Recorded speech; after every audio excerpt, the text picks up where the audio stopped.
Bienvenidos, esto es El Español Digital, la verdad sin complejos, nuestro programa La Lupa. Yo soy Paco Vendala y hoy tenemos aquí un invitado muy especial, José María Blanco Corredoira. ¿Cómo estás, José María? Buenas tardes, muy bien, con mucha ilusión de participar en tu programa.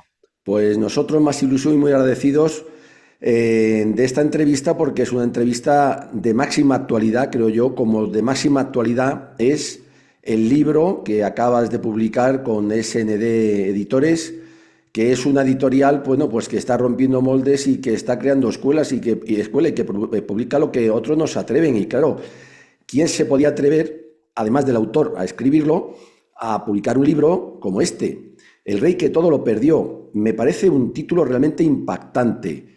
Es algo que además yo creo que define mucho el libro, o por no decirlo todo, y que viene ahora pues al pelo de una actualidad que estamos viviendo, que en parte nos deja bastante sorprendidos, aunque bueno, algunas cosas se sabían ya.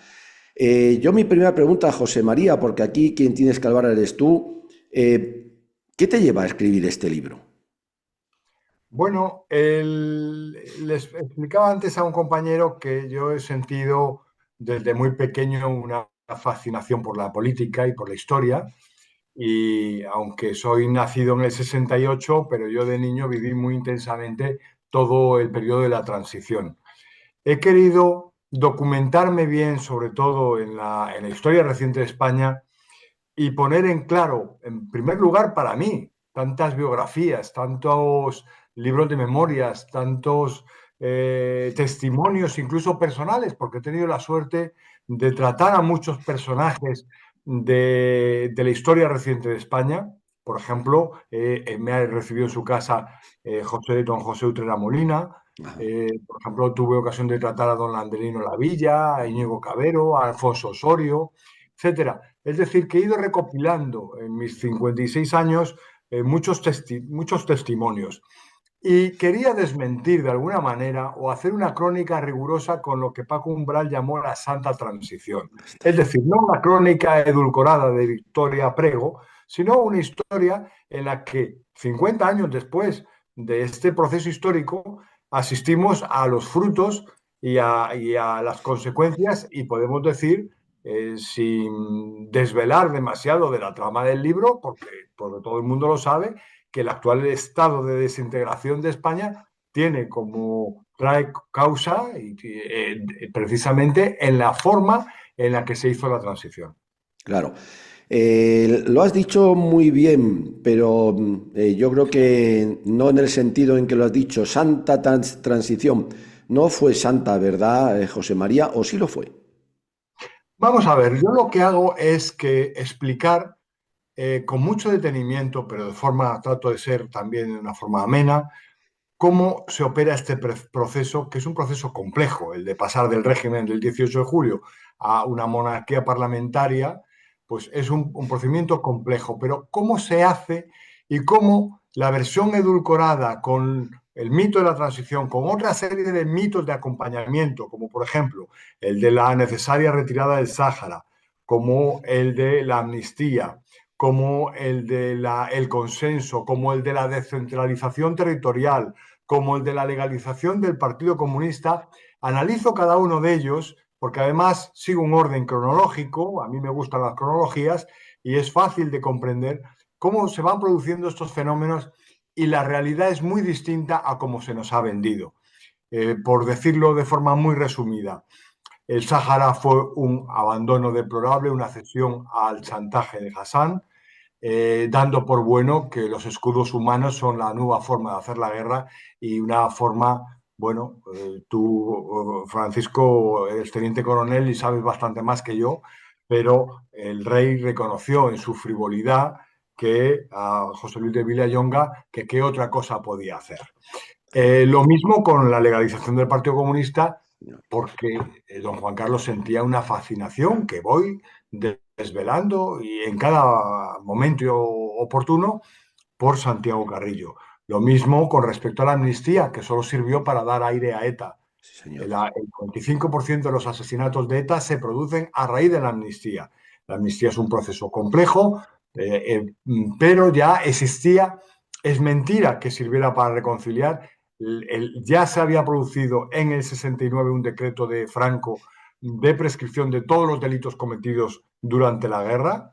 Ya había habido un indulto general con la proclamación de don Juan Carlos, ya había habido dos decretos en julio del 76 y en marzo del 77, pero es que la ley de octubre del 77 solo sirvió para dar aire a ETA.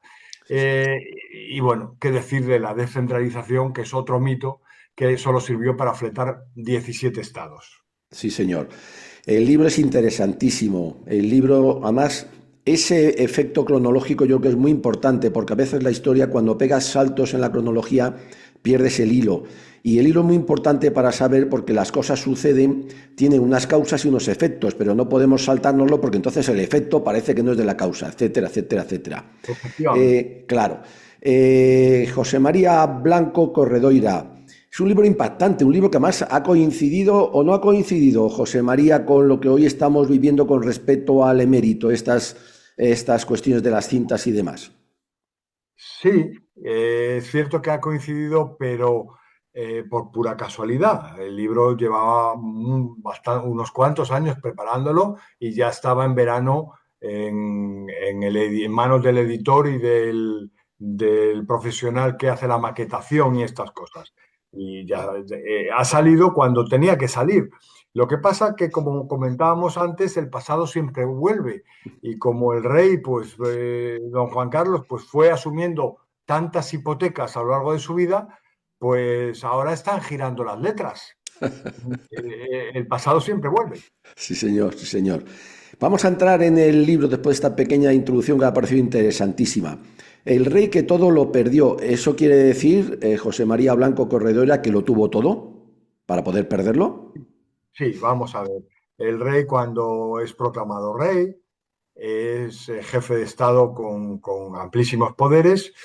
Él muy rápidamente, como se cuenta en el libro, pues tan pronto como va delegando en don Torcuato y en Suárez, se va desentendiendo.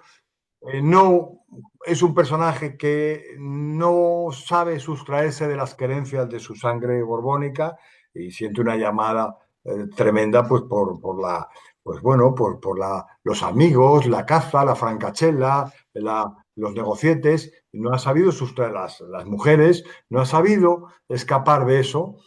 Y entonces, bueno, pues el rey en aquellos años, podemos recordarlo, contaba con el cariño de casi todos los españoles, Sí, hombre. contaba con un capital de afecto muy grande y hoy pues lo ha perdido la corona porque tuvo que abdicar, ha perdido parte del dinero que fue amasando y que no tenía que haber amasado porque Claro. no tenía necesidad en ir haciendo esos negocios que se van contando ya en los años de su incipiente reinado, recibe donaciones y préstamos multimillonarios del rey de Arabia y del Shah de Persia.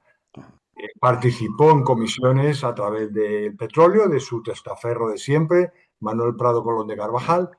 De todo damos cuenta del testimonio, del libro, de la referencia, donde está documentado y nadie lo ha desmentido ni lo va a poder desmentir. Claro.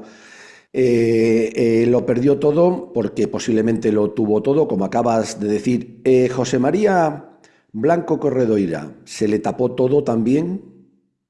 Sí, indudablemente hubo. Y por último, Paco perdió también, o ha perdido aparte su familia, a su Claro, mujer, claro. Sofía, que era una señora. Bueno, No sabemos en qué estado está su relación con don Felipe en estos momentos.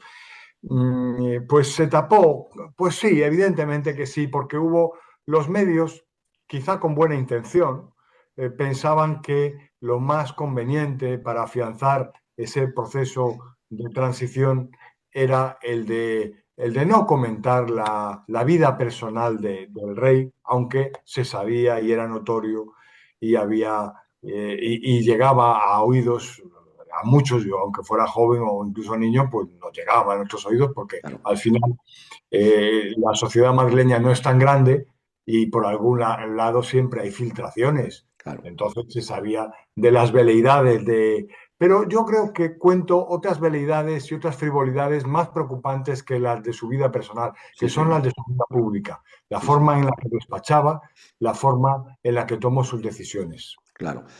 Hay una cosa también importante. Vamos a ver, él viene de donde viene, es una instauración, no una restauración. Ha habido un salto en esa instauración, que es Don Juan, es un personaje complicado, es un personaje que durante la etapa de gobierno del generalísimo estuvo dando bastante la lata. Yo creo que por eso perdió al final el trono, digamos. Eso hace mella, tú que has estudiado la figura de Juan Carlos I, hace mella en él. ¿Es Juan Carlos I en esa época y posteriormente y sus pasos indican que pudiera ser un resentido? Porque no hay nada peor que el odio es el resentimiento. ¿Qué opinas? Bueno, aunque nosotros decimos que don Juan Carlos es un Borbón de una pieza, ¿no? Pero es distinto a los otros Borbones. Es distinto a don Juan y es distinto a Alfonso XIII. Alfonso XIII murió como un hombre religioso, probablemente muy arrepentido, y don Juan era también un patriota que tenía otras ideas. Yo, una de las tesis de mi libro, ya lo adelanto, es que don Juan hubiera sido mejor rey que don Juan Carlos. Hubiera sido rey con 63 años y no hubiera accedido no hubiera consentido el reparto de España en 17 nacionalidades, ¿no? El café para todos. Sí, Pero, bueno, centrándonos en lo que comentas, pues don Juan Carlos pues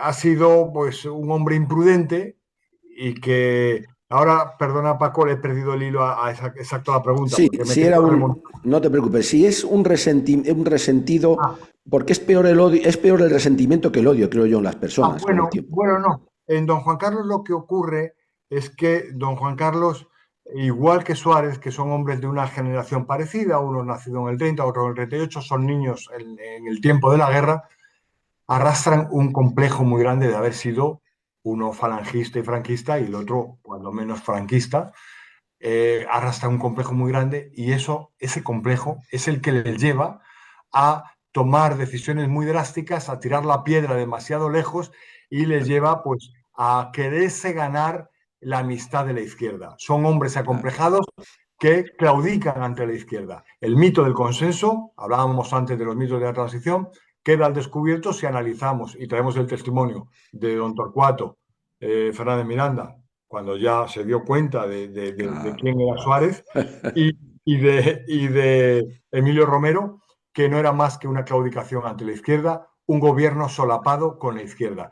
Porque recordemos, Adolfo Suárez contaba con 167 escaños en el 77, más o menos los mismos en el 79, y con Alianza Popular podía haber gobernado con mayoría absoluta. No quiso, se Claro. repite un poco las creencias que ahora tiene Feijóo. Era un hombre que quería disputar la socialdemocracia con Felipe González. Eh, ese, más que resentimiento en don Juan Carlos, lo que hay es un complejo.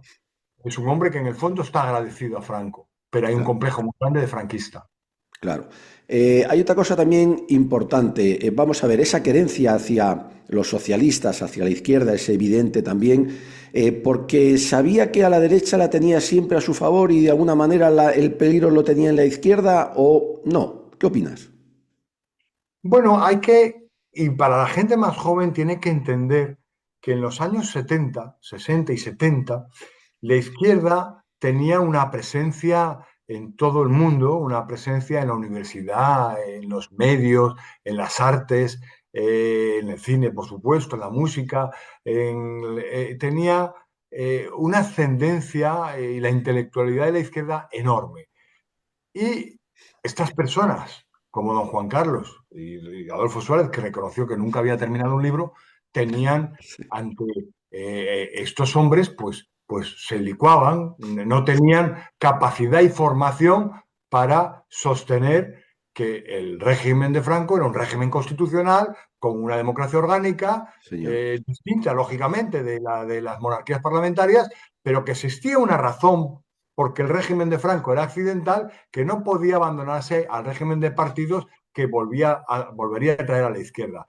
Ellos no tenían ese cuajo, esa formación, y entonces se entregaron y se quisieron hacer perdonar por la izquierda. Claro. Ese es el gran problema de tanto del rey como de Suárez. Claro, ese es el complejo al que te has referido, que me parece a mí que es una definición magnífica que has dado de este personaje. ¿Qué fue, a tu modo de ver, lo peor que hizo, el peor paso de todos esos pasos que le ha llevado a perderlo todo? ¿Cuál fue el más drástico, el peor que le ha llevado a ese final que hoy vemos? Pues tremendo, claro. Bueno, es curioso que lo que le lleva al final es una vida frívola. Yo digo que podría ser pasar a historia como don Juan Carlos el frívolo, ¿no? Don Juan Carlos I el frívolo, es como antiguamente se conocía a los reyes, pues Enrique Sí, IV el Imprudente, Fernando III el Santo, sí, pues sería un sobrenombre que le haría justicia. Creo que lo que le ha llevado a la abdicación es volver a caer en el error de confundir a una rubia profesional, en este caso la falsa princesa Corina, claro. con un testaferro, dejarse seducir por ella, entregarle esas magníficas sumas de dinero, 65 millones de euros, a Bárbara Rey 600 millones pagando el chantaje, 600 millones de pesetas, documentado por el general Manglano, como ha recogido bien Javier Chicote y Juan Fernández Miranda. 600 millones de pesetas son, al precio que estaban los pisos en Madrid, son 30 apartamentos o Sí, 35 sí, de Madrid. Entonces, no es tanto sus errores en la vida pública, que por un lado, yo no le culpo tanto de haber participado de esas comisiones y de haber de llevado esa vida licenciosa. Le culpo más, sobre todo, por haber consentido el que España se encaminara a un proceso constituyente claro, absolutamente temerario. claro, El término segundo, el artículo segundo de la Constitución, donde se da cabida a las nacionalidades, se reconoce el derecho a autonomía de las regiones y nacionalidades, ni más ni menos, con lo que ello supone. Las palabras no son inocuas, las palabras quedan, como decía Ruano, y a partir de ahí, el título octavo, con las 17 autonomías, con sus 17 parlamentos, con... esto es algo que yo, sinceramente, ni a don Juan Carlos, ni a Adolfo Suárez, ni a Clavero Arévalo, ni a Martín Villa, ni a nada. ninguno de ellos le puedo perdonar. Sí, señor, sí, señor. Siempre se ha dicho que los Borbones, desde el primero que vino aquí, en 1700, tomaron, como vinieron así un poco como caídos del cielo, digamos, por imposición, entre otras cosas, tomaron a España como su finca privada y por lo tanto pues, puedo deshacerme de trozos y, bueno, me viene bien. Juan Carlos I también ha tenido ese concepto de España. En cierto modo sí, pero bueno, por hacer justicia yo creo que hubo Borbones, pues como Felipe IV y Carlos El III. tercero. Eh, a sus dos hermanos no le dio tiempo porque reinaron de forma muy efímera, que fueron buenos reyes para España. Yo creo que don Juan Carlos, eh, pues tiene la mentalidad de la aristocracia madrileña con la que se ha criado desde que se montó el Colegio de las Jarillas, Sí, y es una mentalidad muy arraigada en él que no puede eludir, que es la de, bueno, pues una afición desmedida, paradójica en cierto modo, si tenemos en cuenta que por la caza, paradójica si tenemos en cuenta que le costó la vida a su hermano, es sí, decir, que un señor. accidente jugando con un arma muere su hermano. Sí, Cualquier persona pues no hubiera vuelto a empuñar un arma. no, Eh, es una vida pues, de terratenientes, que son sus amigos del colegio, seguramente sus mejores amigos. Siempre se ha codeado de amigos, los del colegio eran aristócratas y luego tuvo una querencia hacia amigos, digamos que adinerados y que se dedicaban a la buena vida. Otra de las cosas, Paco, que no le perdono es que él ha reconocido que las últimas palabras que le dirigió Franco estando enfermo, quizá 15 días antes de morir, fue: Alteza, lo único que le pido es que mantenga la unidad de no, España. sí, señor, sí, señor. Y es la que hoy vemos cómo está. Eh, Exactamente, claro, exactamente. España está rota. El que quiera todavía decir, bueno, a ver que España nos va a dejar Pedro Sánchez, no, España ya está rota. España como circunstancia ha desaparecido de Cataluña, del País Vasco, lo hemos visto este fin de semana en San Mamés, donde se ha homenajeado y la práctica totalidad del estadio ha aplaudido a un sujeto, a un gañán, que coronó el Everest con la icurriña, con el emblema de ETA y las siglas de ETA. Sí, señor. Cuando eso ocurre, podemos reconocer que España no existe ya. Sí, señor. No digo que no pueda resurgir, pero esta es la España que nos han dejado, ¿no? Claro. Entonces, Juan Carlos I, como se dice, trajo la democracia, José María. No, no, porque ni él podía traerla. La democracia es un proceso complejo, largo. Los puentes los empieza a tender, como muy bien explicó en su libro Laureano López Rodó, Larga marcha hacia la monarquía, y en sus 4 tomos de memorias. Laureano López Rodó y Carrero Blanco, un hombre honrado y trabajador que murió sin un duro, que lo mataron y no tenía un duro. Estos hombres, estos 2 hombres fueron, Carrero fue el primero que advirtió a Franco que quizá debían prescindir ya en el año 47 de Don Juan, los que proyectaron el camino hacia la monarquía. Claro. Y a Franco le advirtió Utrera de que la idea del príncipe era la de una monarquía parlamentaria con partidos políticos, pero ya era demasiado tarde. Evidentemente, no le vamos a negar al rey que dio los pasos o consintió, nombró a Torcuato Fernández Miranda, que era para ser presidente de las Cortes, presidente del Consejo del Reino, y Torcuato Fernández Miranda eligió, como desvelo en el libro, a Suárez y convenció al rey para que fuera Suárez la persona que pilotara el cambio. Pero ese proceso que se consuma con la ley para la reforma política, que lo documento con testimonios muy, creo que muy entretenidos también, ese proceso dura poco tiempo, lo hacen estas personas, pero ellos pensaban y querían que Suárez no se presentara a las elecciones generales. Por eso Torcuato dimite 15 días antes de las elecciones, las primeras elecciones, las legislativas, las de junio del 77. Sí, señor.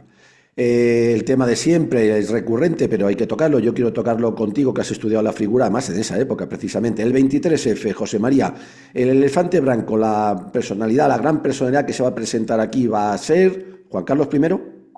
No, la personalidad era Armada, que yo creo que a estas alturas la persona, y digo a estas alturas porque no sabemos si cuando se desclasifiquen documentos va a aparecer algo más. Tejero, en su momento, el teniente coronel Tejero dijo, bueno, algún día me explicaréis lo que fue el 23F. Evidentemente fue un hombre utilizado. Hoy, la obra, que la persona que más ha avanzado en el conocimiento del 23F, creo que es Jesús Palacios, con sus 2 libros fundamentales. En uno de ellos lo dice bien claro, es un golpe del CSIC, es un golpe del Servicio de Inteligencia. Javier Calderón, director general del CSIC, Cortina, comandante jefe de la OMEA, Agrupación Operativa de Medios Especiales, solo reportaba ante él. Estos 2 hombres en conexión con Armada, cuando ya había un mar de fondo que todos hablaban, y lo ha reconocido hace poco Luis Marianzón, de la solución armada, hasta Tarradellas hablaba de ello, del golpe de timón. Sobre ese mar de fondo se proyecta un golpe en el que el CSIC lo que hace es sujetar, neutralizar y coordinar a unos elementos inquietos como eran Tejero y Milans, a los que pone en contacto, pone en relación y a los que les dice cuándo va a ser y a qué hora y le proporciona los medios. Yo creo que hoy ya se sabe todo lo que fue, o mucho de lo que fue el 23F. También utilizo una cronología, porque la cronología nos sirve para entender minuto a minuto lo que pasó. Y claro, Paco, esas 7 horas entre las 6:20 de la tarde y la 1:15 de la mañana, cuando el rey podía haber llamado perfectamente a la COPE, a la SER, Intercontinental, a una cadena y haber manifestado su oposición a la irrupción del Congreso, solo se justifican porque confiaban en que Armada y hasta el Geme Gabeiras, el jefe de Estado Mayor del Ejército, y hasta la Junta de Jefe de Estado Mayor dejaron que a medianoche fuera Armada a ver qué podía arrancar del Congreso.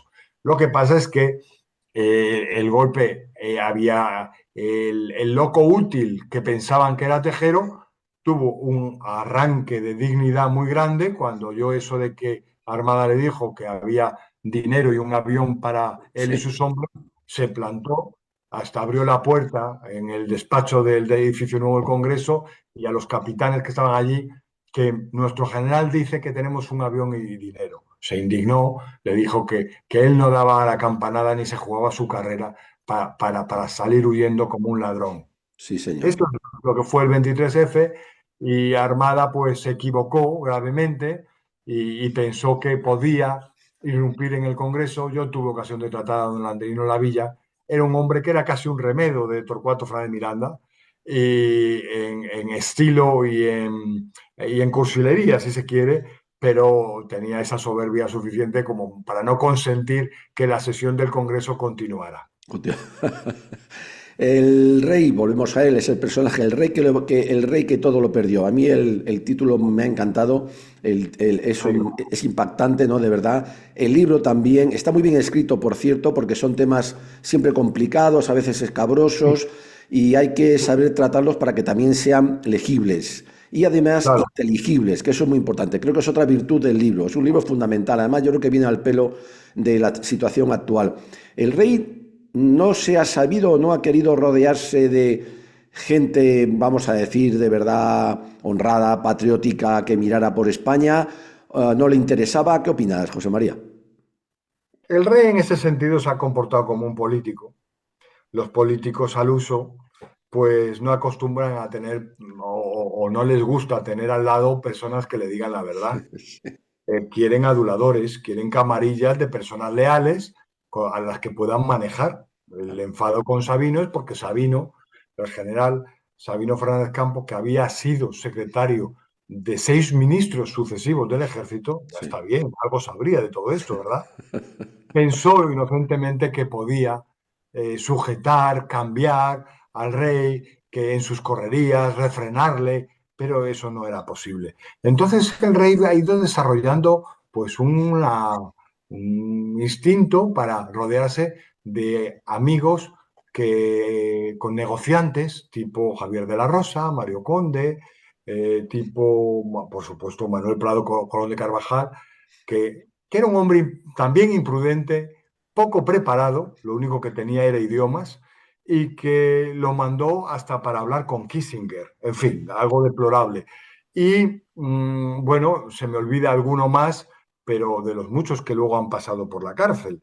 Entonces, tenía, bueno, los Albertos, en fin, que no ha querido acompañarse de personas, a lo mejor es que estaba aburrido, porque una cosa que le pasó, y como el libro arranca ya en su infancia, una cosa que le ha pesado a don Juan Carlos es que la espera y la formación suya se hizo interminable ya. y aburridísima durante muchísimos años, es decir, hasta su designación en el año 69. Claro. Y estaba aburrido de los Duque de la Torre, de los Armada, de los Mondéjar, de los Frías, de esos aristócratas que eran caballeros españoles, soldados y hombres de honor que lógicamente eran hombres cautelosos, y a él no le bastaba con la vida y el ejemplo de esos hombres. Ya. Ahora Juan Carlos I es José María Blanco Corredoira. Lo tiene todo. ¿Qué hubieras hecho? ¿Qué tuvo que hacer él para conservarlo todo, José María? Sobre Bueno, todo España, perdón, sobre todo conservar España, claro. bien, para conservar España no podía haber consentido, no debía haber consentido que Adolfo Suárez entregara a través de la fórmula esa tan bonita que llamó del consenso, gobernara claudicando ante la izquierda y los nacionalistas, de forma que se arrancara este régimen constitucional que ha dividido y ha separado y ha hecho más catetos a todos los españoles. Sí. Esta es la gran culpa, pero realmente, y siendo prácticos, hasta España le podría haber perdonado eso, con tal de que no hubiera admitido las comisiones desde el principio. Una vez que un rey admite dineros del rey de Arabia, dineros del Shah de Persia, comisiones de todo el petróleo que entraba en España, está documentado y lo ha conocido Roberto Centeno, presidente en su día de CAMSA, creo que era. Sí. Eh, una vez que un hombre público acepta esas comisiones, es un hombre que ya está vendido, es un hombre hipotecado, es un hombre que ya no tiene libertad y que puede ser extorsionado en cualquier momento. Eso es lo que ha pasado. Claro.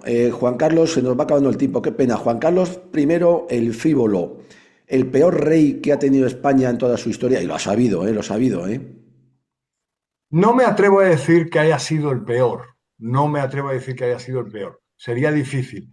La papeleta del rey, dicho en su descargo, no era fácil. Podemos aplicar esa atenuante a su responsabilidad, ¿verdad? Que la papeleta no era fácil. Que tuvo también poco tiempo para tomar decisiones, porque tan pronto como en diciembre del 78 se vio privado de cualquier facultad ejecutiva.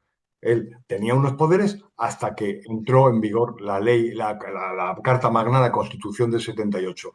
Por lo tanto, eso se ha dicho en su descargo, pero creo que el resultado, si te fijas en esta portada, Paco, representa, trae una cierta nostalgia porque Sí, representa a una familia joven, a una España ilusionada, a una España que en la que todavía no había desempleo o muy poco, había o venía de un régimen casi sin población reclusa, sin deuda pública apenas, una España industrializada, donde el trabajador podía acceder a la vivienda con pocos recursos. Y claro, ¿qué España tenemos ahora? claro. Una España en la que tenemos móviles, pero una España en la que, como pongo como epílogo en este epílogo prestado, porque hasta le pedí permiso a Eduardo García Serrano, un brillantísimo artículo Sí, señor. de Rafael García Serrano, pues nos han robado España. Claro. Él lo perdió todo. Los españoles hemos perdido todo, lo más importante que es España. Yo creo que lo acabas de decir. ¿Es así? Yo tengo la sensación personal, y te hablo con el corazón abierto, Paco, de que la España que yo de niño, en la que yo me crié, esa España ha desaparecido. Ya, Tengo la sensación de que esa España ya no existe y que ya no existe España como circunstancia vital y claro, como hecho. ya. Otra cosa es que existe un superestado de 17 estados, pero a mí eso no me vale. Está claro, está claro. José María Blanco Corredoira, El rey que todo lo perdió. Es un libro magnífico porque además, se lo digo a mis seguidores de verdad, tal y como habla de bien, tal y como bien escribe. Y eso es muy importante también para un libro, sobre todo como este, que es un libro de una importancia capital para entender lo que muy posiblemente no entendíamos en su momento. Yo quisiera, José María, primero agradecerte, por supuesto, esta entrevista magnífica. El libro creo que es además oportunísimo y un mensaje para nuestros seguidores, de tu parte y de tu parte de tu libro. Adelante. Bueno, pues el mensaje sería que hay que tener siempre un punto de esperanza, que como españoles tenemos que pensar aquello que recordaba José Antonio y que creo que decía Ortega, de que naufragar no es ahogarse. El barco se nos ha ido, pero estamos vivos y tenemos que dar la batalla por recuperar España, porque desaparezca este gobierno criminal que tenemos y que volvamos a reconstruir España, una España en la que haya cabida para todos y en el que vuelva a haber orden y progreso. Sí, señor. José María Blanco Corredoira, muchísimas gracias, de verdad ha sido un placer y el libro también. Así que adelante y bueno, ¿alguna cosa que estás preparando? Ahora te vas a tomar un tiempo de descanso porque agota, ¿eh? Sí, ahora como escritor que me dedico a la narrativa, pues quizá vaya con una novela, quién Bueno, sabe. bueno, pues Pero lo estupendo. fundamental ahora es pelear y defender este libro y que llegue Muy bien. a muchas casas. Esperemos que sí, porque se lo merece tanto como el autor. Un abrazo muy fuerte, José María. Se nos acabó el tiempo, qué pena. Muy Un agradecido, un abrazo. abrazo. A ti, Dios. gracias.